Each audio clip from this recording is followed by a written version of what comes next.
Сіздерме достар, жалпыға ортақ декларациялау шеңберінде келесі жылы бизнес келесі активтерді көрсетуге тиіс 250-ші нысандағы декларацияда, алғашқы декларация және бір рет тапсырылатын декларацияда.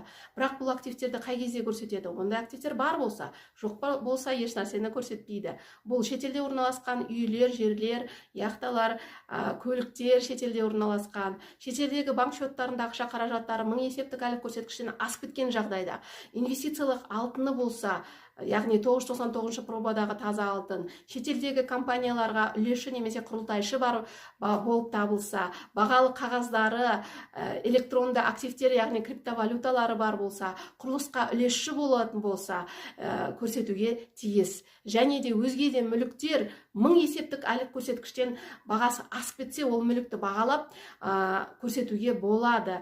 Бірақ майда шүйда мүліктерді көрсетуге қажеті жоқ.